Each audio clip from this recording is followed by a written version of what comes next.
Bharatiya Janata party या नरेंद्र मोदी जनता party, Bharatiya Janata party तो है ही नहीं, मोदी जनता पार्टी आज भी उसी मिशन पर बड़ी तेजी से काम कर रही है। काम कैसे कर रही है आप देख लो। ये अभी देखो बिहार में एक बागेश्वर बागड़ बिल्ले का कार्यक्रम बड़ी तेजी से उछाला जा रहा है भारतीय जनता पार्टी और गोदी मीडिया के द्वारा। आखिर क्यों? अब इसमें क्या है, एक तो ये धार्मिक मुद्दा है, दूसरे ये हिंदू मुसलमान का भी मुद्दा बनेगा, क्योंकि वो आदमी ये ऐसी ही मतलब वो बागड़ बिल्ला है धीरेंद्र, कहने के लिए शास्त्री है, लेकिन उसके पास, मैं नहीं समझता कि उसके पास शास्त्री की डिग्री होगी। सार्वजनिक रूप से अगर उस तक कोई पहुंचे या पहुंचाए मेरी बात को, मैं उससे पूछता हूं कि तू अपनी शास्त्री की डिग्री दिखा और तुमने शास्त्री किया कहां से है। पहले मैं ये बता दूं कि शास्त्री क्या होता है। अगर एजुकेशन में एक तो होता है शास्त्री, कुछ लोग लिखते हैं, और दूसरा होता है शास्त्री करना, शास्त्री फिर आचार्य। जैसे संस्कृत में अगर आप इंटर करते हैं तो उसे शायद उत्तर मध्यमा कहते हैं, मध्यमा उत्तर मध्यमा, और फिर शास्त्री यानी कि उसे बी इक्वलेंट टू बीए कहते हैं, और फिर आचार्य इक्वलेंट टू एमए कहते हैं। तो ये आदमी शास्त्री लिखता है। अगर ये शास्त्री है तो डेफिनेटली नरेंद्र मोदी की तरह इसके पास भी शास्त्री की डिग्री नहीं है, ये भी फेक आदमी है। ये तो अनपढ़ गंवार वही बागड़ बिल्ला नरेंद्र मोदी के ही टाइप का आदमी है।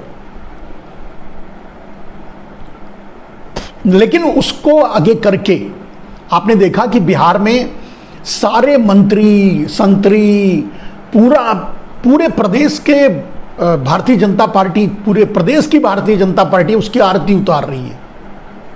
आप अंदाजा लगाइए आखिर ऐसा क्यों? ये इसके क्या क्या फायदे हैं? मतलब ये वही एजेंडा है नरेंद्र मोदी का कि माहौल बनाने के लिए, चुनाव जीतने के लिए वोट की जरूरत नहीं है। चुनाव जीतने के लिए कि नरेंद्र मोदी वो ईवीएम से जीत लेंगे। माहौल बनाने के लिए कि नहीं, नरेंद्र मोदी को भी वोट पड़ा होगा, नरेंद्र मोदी को लोग लाइक करते हैं। तो माहौल बनाने के लिए धीरेंद्र जैसे बागड़ बिल्ले का मतलब उपयोग किया जा रहा है। तो भारतीय जनता पार्टी के सारे प्रदेश के लोग बागड़ बिल्ले की आरती उतार रहे हैं। ये जानते हैं क्या कर रहे हैं? एक तरह से ये चिढ़ा रहे हैं जो बेरोजगार है, गरीबी है, भूखमरी है, किसानों की समस्याएं हैं, देश की दूसरी और समस्याएं, पेट्रोल डीजल का है, महंगाई का है। इन ऐसे लोगों को ये चिढ़ा रहे हैं। ऐसे लोगों की, त्रस्त जनता को ये चिढ़ा रहे हैं, चिड़चिड़ा कर रहे हैं, चिढ़ा करके, और एक माहौल बना रहे हैं अपने आगे के हार और जीत के बीच के अंतर को कायम रखने के लिए। इससे इनका वोट नहीं बढ़ेगा, क्योंकि इनको वोट की जरूरत भी नहीं है। बस इससे इनका माहौल, लोगों को लगेगा कि नहीं, थोड़ा अच्छा नहीं है, ये ठीक नहीं है। उसका फायदा ये 2-3 जगह हारने के लिए एक्सक्यूज ऑफ रीजन, मतलब ये कारण है मेरे हारने का, अपने सुपारी मीडिया से कहलवा देंगे और देश मान भी लेगा। ये इनकी योजना है। धीरेंद्र बागड़ बिल्ले का जो कार्यक्रम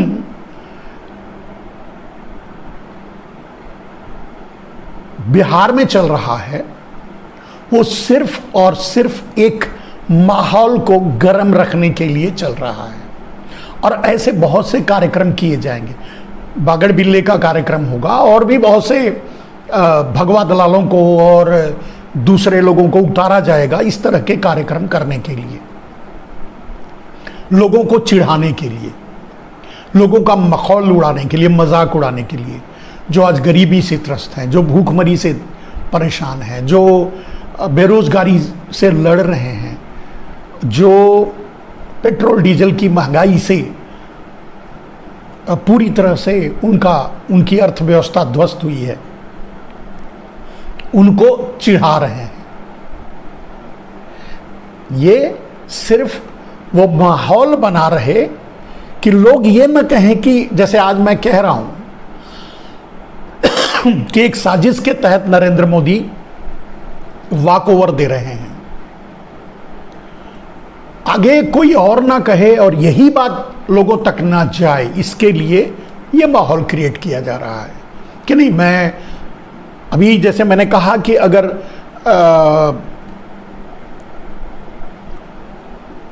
बृजभूषण शरण सिंह पर कार्रवाई की गई होती तो उसका बहुत बड़ा असर कर्नाटक के चुनाव पर पड़ता, लेकिन कार्रवाई नहीं की गई। नहीं इसलिए की गई कि उसको बचाना है, ऐसी बात नहीं है, सिर्फ इसलिए की गई कि आपको चिढ़ाना है, आपका मखौल उड़ाना है, आपका मजाक उड़ाना है। ये नरेंद्र मोदी की योजना है। और एक बात और समझ लीजिए, भारतीय जनता पार्टी में जैसे धीरेन्द्र बागड़बिल्ली के जरिए उससे हिंदू राष्ट्र की बात करवाई जा रही है, लोग खुश भी हो रहे हैं, हिंदू मुसलमान की बात करवाई जा रही है, उस पर भी लोग खुश हो रहे हैं, उनके कुछ लोग। लेकिन ये एक कहने का मतलब एक जानबूझकर प्लानिंग, मान लीजिए एक बात कहता हूं मैं, हिंदू राष्ट्र की बात, नरेंद्र मोदी हिंदू राष्ट्र की बात कैसे कर सकते हैं? वो नरेंद्र मोदी जो गुजरात को पूरा देश मानते हैं, पूरे देश की इकोनॉमी को समेटकर गुजरात ले जाना चाहते हैं, और यहां तक कि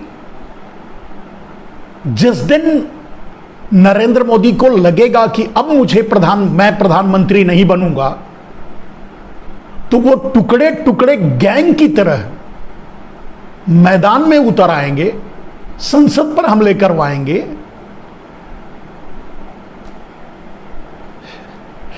और भी इससे भी आगे जाकर के वो कोशिश करेंगे। आपने देखा होगा कि ट्रंप ने संसद पे हमले करवा दिया था, नरेंद्र मोदी ऐसा नहीं करेंगे। नरेंद्र मोदी गुजरात को ही पूरा देश बनाने की कोशिश करेंगे। नरेंद्र मोदी हिंदू राष्ट्र की बात क्या कर सकते हैं, क्या करेंगे? क्योंकि वो पूरे भारत को अपना मानते ही नहीं। कोई और कहे अगर हिंदू राष्ट्र की बात, कोई और इस बात को, इस मुद्दे को उठाए, तो चलो ठीक है, हो सकता है उसके मन में ये बात हो, उसकी भावना में ये बात हो। नरेंद्र मोदी जैसा एक नेता जो गुजरात के अलावा किसी के बारे में सोचता नहीं, किसी प्रदेश को अपना प्रदेश नहीं मानता, पूरे देश को अपना देश नहीं मानता, पूरे देश की जनता को अपनी जनता नहीं मानता, सिर्फ गुजरात के लिए सोचता है, गुजरातियों के लिए सोचता है, उसकी सीमा सिर्फ गुजरात तक है, उसका देश सिर्फ गुजरात है, वो अपने आप को गुजरात का प्रधानमंत्री मानता है। वो आदमी हिंदू राष्ट्र की बात करेगा? जो हिंदू राष्ट्र के बारे में सोचते हैं उनकी तो बहुत बड़ी कल्पनाएं हैं कि वो अफगानिस्तान तक भारत, अपना सनातन धर्म वाला भारत एक करेंगे, या हम। अब नरेंद्र मोदी कहीं उनके सपनों में, हिंदू राष्ट्र के सपना देखने वाले लोगों में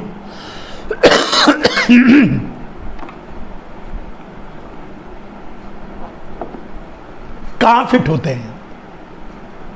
हिंदू राष्ट्र का सपना देखने वाले लोगों के दिमाग में, विचार में, भावना में नरेंद्र मोदी कहां फिट होते हैं? जो नरेंद्र मोदी गुजरात को ही अपना सब कुछ मानते हैं, वो नरेंद्र मोदी हिंदू राष्ट्र या देश की बात कहां सोचेंगे? ये समझिए। खैर, हिंदू राष्ट्र वगैरह का नाम उससे लेने के लिए बोलते हैं, वो लेता है, इस तरह के सगुफे छुड़वाते हैं, उनकी सुपारी मीडिया इस तरह के चलाती है, कार्यक्रम करती है, ये सब कुछ एक पसोपेश का माहौल बनाने के लिए नरेंद्र मोदी करते हैं। अभी भारतीय जनता पार्टी, माफ कीजिएगा, मोदी जनता पार्टी और नरेंद्र मोदी का पूरा मिशन है कि 2024 कैसे जीता जाए। तो अगर नरेंद्र मोदी को 2024 जीतना है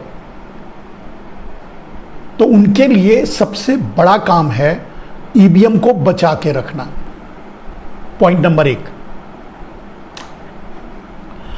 और अगर वो ईवीएम को बचा के रख पाए तो उन्हें प्रधानमंत्री बनने से कोई रोक नहीं पाएगा।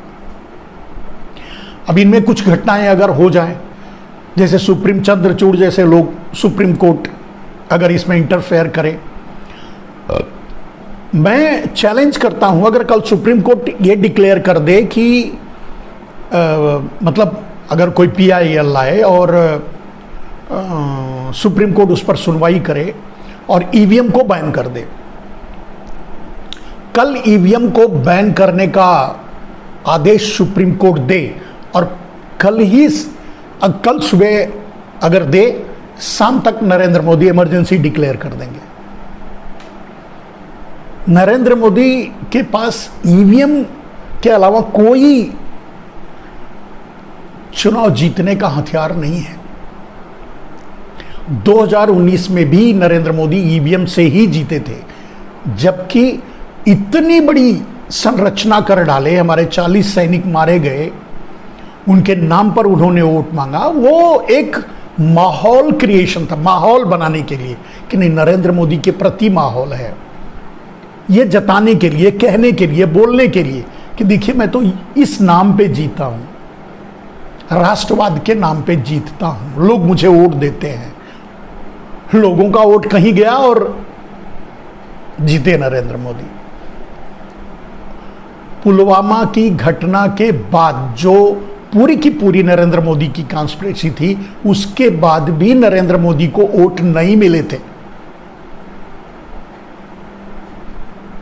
और वो नरेंद्र मोदी भी जानते थे। सिर्फ और सिर्फ ईवीएम की हैकिंग के जरिए प्रधानमंत्री बने थे। लेकिन जब ईवीएम की क्रेडिबिलिटी बची रहेगी तभी तो आज जो कार्यक्रम हो रहे हैं इसी पर हो रहे हैं। तो बहुत से ऐसी बातें आपके सामने लाई जाएंगी जिस पर आपका ध्यान हटे, ईवीएम से हटे, अडानी से हटे,